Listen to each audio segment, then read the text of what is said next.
Welcome to One Big Boat. We're all in this together.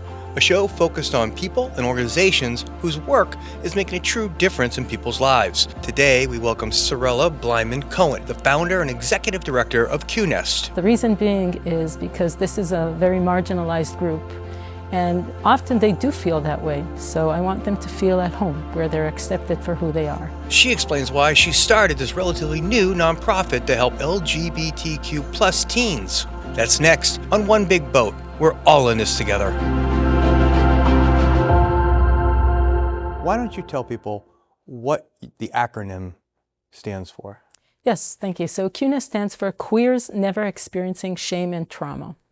The reason being is because this is a very marginalized group, and often they do feel that way. So I want them to feel at home, where they're accepted for who they are. And you're relatively new. Yes, absolutely. I founded Qnest in 2024, so we've been around for about 18 months. I was a product manager for many, many years. I spent 3 decades in high tech. And after my last job ended, I wanted to do something different. I always volunteered, and I still volunteer in some other nonprofits. And I came across this group when I was volunteering at St. Francis House, where I learned that LGBTQ plus youth are often on the street because they've been rejected and kicked out of their homes. Now, I'm a parent of a gay son who I love dearly. And as a mother, I couldn't understand why would anyone kick their kids out on the street. So I decided to see, what does the state do about this? And it turns out that we don't really have enough solutions. There are some foster families, but from talking with different foster families, I found out that usually they prefer young kids, not teenagers. Now, add on top of that someone who is queer, that makes it even a little more challenging. And we do have 2 homes in the state with a total capacity of 18 beds, one in Northampton and one in Waltham. But that's, again, not enough. So did my market research, spoke with many, many organizations, both in Massachusetts and outside, and realized there's a gap, and decided that I wanted to fill this gap. Now, my nonprofit is modeled after another organization in Milwaukee called Courage Plus, and they actually have a home for queer kids that are under 18, and recently they opened one for those that age out of the system. What was it like for you when your son came out to you? Well, it's interesting because as a parent, you know before your kid knows. So we really knew that our son was different. I can't say that we knew that he was gay, but we knew he was different when he was about 2 or 3 years old. And when he came out, it was not really a surprise. We just wished he did it when he was younger, so that I feel like he probably was concerned how we as parents will react. And I wish he would have trusted us more and came out sooner. Yeah, a friend of mine, her son, Chris, has transitioned, so now it's she and Ember. And I know that she was saying that Ember is so much happier, where Chris was a child that just stayed in his room and didn't do much, and now just feels like they're living the life that they should live.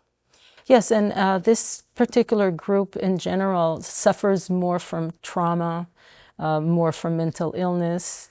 A lot of them consider suicide. It's pretty scary. The numbers, based on the Trevor Project, about 39% have considered suicide. And the Mass Commission on LGBTQ Safe Youth, their latest report says that 15% actually attempted suicide. So those numbers are pretty horrifying. Yeah, what is the Trevor Project, for people who don't know, like me? Sorry. The Trevor Project is a nonprofit based out of Washington, D.C., and their whole premise is to prevent suicide among the LGBTQ plus community. Yeah. The numbers, I know we talked a little before going on, and you were going over the numbers so you didn't get them, you didn't get them incorrect. But they're probably a lot lower than they really are, because would you say that some of these people who may be who wanted to commit suicide or attempt to commit suicide or something live kind of in the shadows? Is that fair? Well, if they're living at home, they're not living in the shadows, I would say. So I don't have enough information to figure out why. I just think that they're marginalized. Maybe they feel unsafe. Maybe they don't see a future. if they don't have a supportive family, we definitely know that they don't see a future. So I think those things can push them to that. And what is the future you're trying to create for them? And let's talk about what your nonprofit is trying to do. So my goal is to address this gap in care for those kids that have been rejected, that have been kicked out of their homes, that have no place to go. So I would like to have homes, not a shelter, a home where these kids can go to school, get their education, live with a group that is affirming and accepting who they are, and then maybe continue to college, get a job, but we want to break the cycle of homelessness.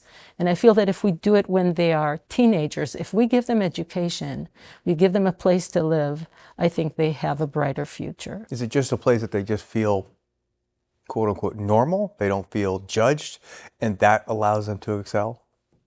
I think that the word normal is, they are normal. They're just like you and I. The fact that they love other people or present themselves in a different way does not make them not normal. I want them to be accepted. So I want them to be in an environment that supports them and doesn't judge them, because I think one of the challenges is that they're being judged. And also, if we think about it, many reasons that they've been rejected is because of religious beliefs. So I think that's a place where you're not judged is the place. Yeah. I saw you have a hotline on there, or do you have information to a hotline? I have information. As I said, because we're new, we're still fundraising and trying to get to this place where we will have a house. We do provide some resources. And there are other places where you can find resources. The City of Boston, there's an office called MOLA, Mayor Office for LGBTQ Qnest+ Advancement. They have a whole network of resources that these kids can reach and find assistance. Where else can kids go to look? Because I know you are new, and you're not trying to be siloed. You're trying to fit in with other organizations that offer help. Yes, so the state has a helpline. They have a list of shelters that accept kids like that. There are other organizations that support LGBTQ+. For example, there's Bagley, and that's a network of nonprofits that support youth. We also have for parents, there is PFLAG. There are other organizations that support LGBTQ+. They're too many to name, but those are the two big ones that always come to mind when people talk about support and help. Coming up. Coming as a product manager, I decided to treat it like a startup. How to start a nonprofit.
What has it been like trying to start a nonprofit?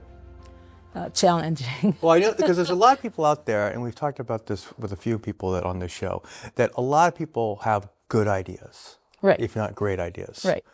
But then to put that into motion, it's something different. So maybe we can just talk. Yeah, let's talk about it from that point of view. Definitely. So, as I said, coming as a product manager, I decided to treat it like a startup. So I look at it this way. What does the founder do? They have to get their friends and family to believe in their idea. So I went and did a round of fundraising for my friends and family. Then I started to create awareness by attending events, meeting with people, networking, telling people about this idea. I had to form a board. I'm still looking to grow it. I need volunteers because this is my full-time volunteer job. I'm not being paid for this. I'm looking for my angel investors. Then I will be looking for my VCs, right? So I'm just treating it like a little startup. And there's a learning curve because the nonprofit world is very different than the for-profit world. So I'm learning on the job. Yeah. What have you learned? I mean, I think, some people may tune into this and say, well, I thought about starting it up. Like what kind of advice would you give somebody starting up something? I think you have to believe. It's funny that you mentioned because I was just listening to Simon Sinek, and he was talking about the difference in approach, how people do things. And he said some people say they want to be realistic, and he calls it resignation, where others are believers, and the belief makes them want to move forward. So I want to say I'm a believer, and I would like other people to believe in what they do. I also would say if you have an idea, check and see if there is another nonprofit that already does something like this, and you can enhance or build on what they're doing. I tried to do that, but there wasn't an organization that wanted to focus solely on housing for LGBTQ+. Yeah. What's your goal here? What's your 5-year goal? My 5-year goal is to have at least, I want to say, one house to start with, because that will be my proof of concept. Again, thinking like a startup, right? The product, proof of concept. This house will be running, and DCF is very interested in having something like this. And then starting to build more houses. Down the road, I'd like to see like a dorm setting where we have hundreds of kids living together. If that is not feasible, then I would like to have a network of homes in different, cities, towns, all supporting LGBTQ+ youth that's been homeless. Could you do something along the lines of like a foster care where, maybe some empty nesters have an extra room or something that are aligned with your mission? I would love for them to be foster parents, but then that is very different than my point of view, because if they want to be a foster parent, they should definitely reach out to DCF and do that. But I feel that the challenge, as I said, is we don't have enough foster parents, foster families that are willing to take in teenagers, and on top of that, teenagers that are queer. So that is different than what I'm trying to do. I'm trying to have a house where I will have, I think, 12 kids living together, and as a little community, going to school, having activities, just living a teenage life. That's nice. Yeah. I saw on your website you had one video, so I wasn't sure if it was an event that you had or you participated in a like event. But what has been the reaction as you've gone out, told people what you want to do? So everyone says it's a great idea. I do get a lot of support for the idea, especially the younger generation. Gen Z is very connected to this. Actually, there was a statistic that came out that 25% of Gen Z consider themselves part of the LGBTQ+ community. So everyone says it's a great idea, but now I have to take that idea and turn it from a great idea to a reality, and that's where I need to fundraise, and I need to find individual donors that care about homelessness, who want to stop this cycle, and of course, those who care about the LGBTQ+ community. Yeah, this is not your normal, well, I don't want to use the word normal, but this is a tough nonprofit in some ways, right? Because it is a niche, it's narrow. Yes. Compared to like cancer or to like a shelter for animals or something along those lines. What keeps you going?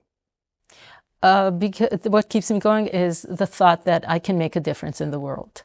When I talk with people, I had kids stop by at Boston Pride in June, and one of the kids said to me, "I'm 17, DCF can't find a home for me." And it just broke my heart. I said, I wish I could help. I don't have a house yet. But that's one of the things. I feel like this group is marginalized. They don't get the support, even though we all have good intentions, but they just don't have the support they need. I would love to be the person who can provide that support. Yeah. And if people are watching this, what do you want them to know? What do you want them to do? I'd love for people to donate. It's like everyone, and I'm saying this, everyone's laughing because everyone right now is facing a challenge because many federal grants have been cut. But we all need money. All the nonprofits who are doing a great job need money, and I as well.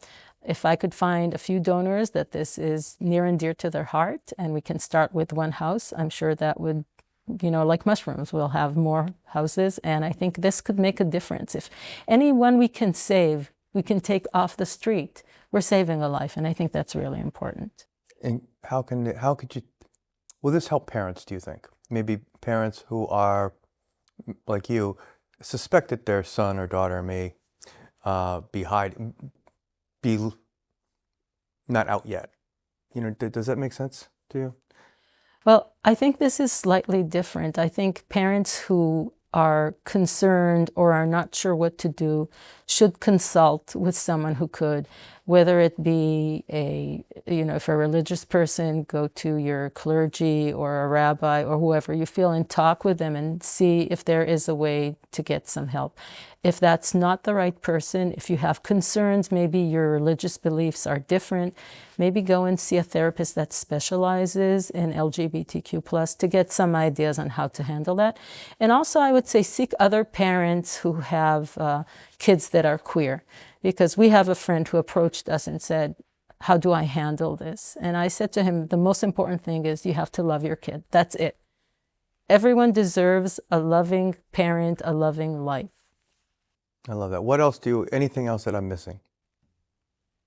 I don't think so. I think we covered most of everything. I think, as I said, the bottom line is we need people to care about this cause. Go to the website. And donate. And the website? It's Qnest.org. Thank you so much for coming in. Thank you. One Big Boat is a production of Last Minute Productions Incorporated. This episode was produced by me, Jay Dobek. Ethan Gallo was sound engineer. Jim Johnson provided production support. And Ryan Machewski was our show editor. And Joanne Pilata is the production coordinator.